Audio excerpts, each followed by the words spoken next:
আপনাদের যখনই দই খেতে মন চাইবে আপনারা কিন্তু বাড়িতে খুব সহজেই পাকা আম দিয়ে এইরকম মজার রেসিপি বানিয়ে নিতে পারবেন। আর আপনি যদি আমার চ্যানেলে প্রথম হয়ে থাকেন আমার চ্যানেলটিকে লাইক শেয়ার ও সাবস্ক্রাইব করে নেওয়ার অনুরোধ রইল।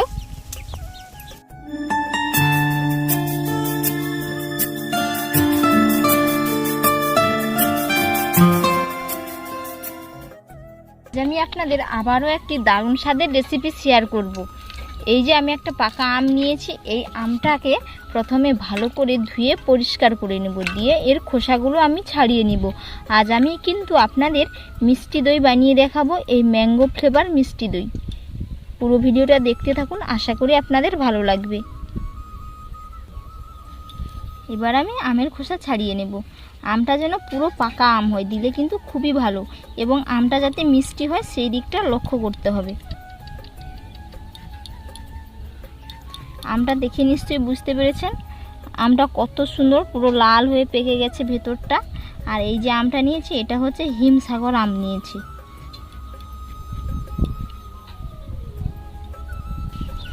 আমের খোসা আমি ভালো করে ছাড়িয়ে নিয়েছি। এবার আমি একটা গ্রেটার নিয়েছি, আর গ্রেটারের এই যে ছোট ছোট ছিদ্রগুলো এটাতে আমি আমটাকে ভালো করে গ্রেট করে নেব। আপনারা চাইলে আমটা কুচি কুচি করে কেটে নিয়ে মিক্সিতেও পেস্ট করে নিতে পারেন। তো আমটা যেহেতু খুবই পেকে গেছে এর কারণে গ্রেটারে কিন্তু খুব সহজেই গ্রেট করা হয়ে যাচ্ছে। আম আমি পুরো গ্রেট করে নিয়েছি, আর কত সুন্দরভাবে হয়ে গেছে তো দেখে নিশ্চয়ই বুঝতে পেরেছেন।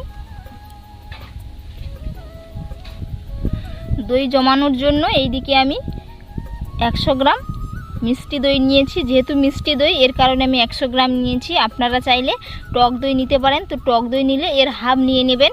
তো এটা আমি জল ঝরানোর জন্য রেখে দিচ্ছি। এইভাবে এর জলটা ঝরিয়ে নেব। উনুন জেলে নিয়েছি, তো এবার আমি কড়াই বসিয়ে দেব।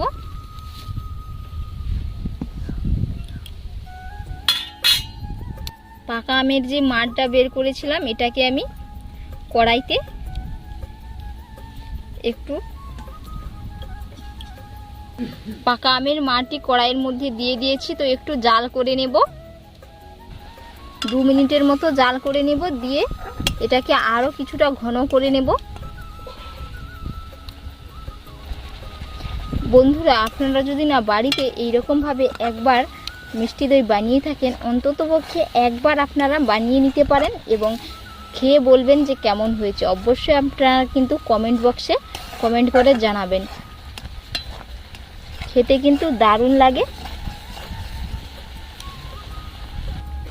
আমের মাড় অনেকটাই ঘন হয়ে গেছে, তো এবার আমি এটা কিন্তু নামিয়ে নেব।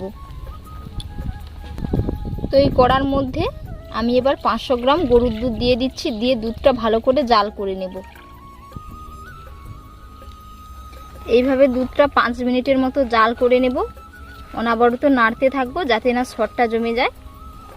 আপনারা কিন্তু দই বানানোর জন্য গরুর দুধ কিংবা ফুল ক্রিম যুক্ত যে দইটা পাওয়া যায় বাজারে ওই দুধটা কিনে আনবেন। দিলে কিন্তু বাড়িতে আপনারা খুব সহজে পারফেক্টভাবে দই বানাতে পারবেন। না হলে আপনারা গুঁড়ো দুধ দিয়েও বানিয়ে নিতে পারবেন। এই দুধের মধ্যে আমি এবার 50 গ্রাম চিনি দিয়ে দিচ্ছি।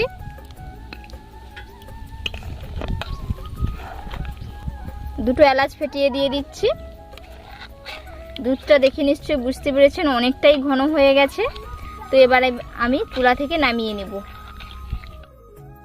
একটি মিক্সিং বোলের মধ্যে আমি জাল করা দুধটা এই যে ঢেলে নিয়েছি। এইদিকে দইরও জল ঝরে গেছে। তো এবার এটাকে আমি ভালো করে হ্যান্ড উইচ দিয়ে ফেটিয়ে নেব।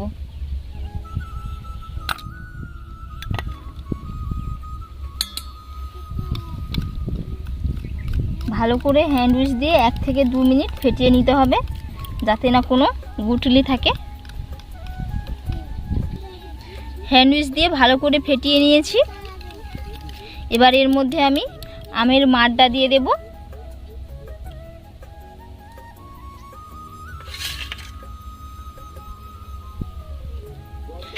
ভালো করে মিশিয়ে নেব।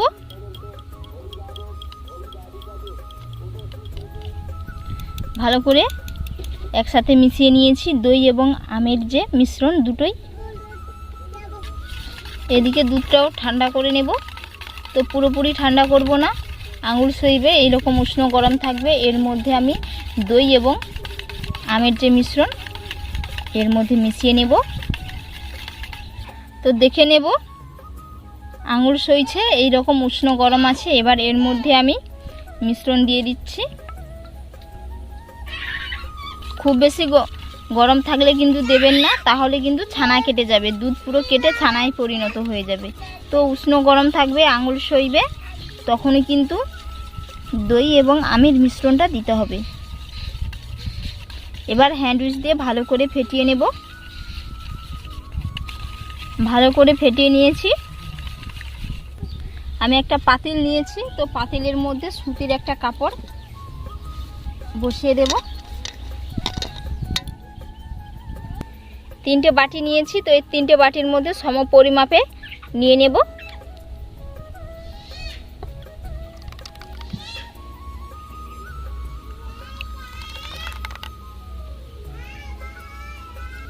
এবার একটা ঢাকনা লাগিয়ে দেব। 12 ঘন্টার জন্য 12 ঘন্টার জন্য রেখে দেব। তো 12 ঘন্টা পরে আমি আপনাদের দেখাবো। 12 ঘন্টার জন্য রেস্টে রেখেছিলাম। তো এবার ঢাকনা খুলে দেখে নেব। এই যে 3টে বাটিতে আমি নিয়েছিলাম দই জমানোর জন্য।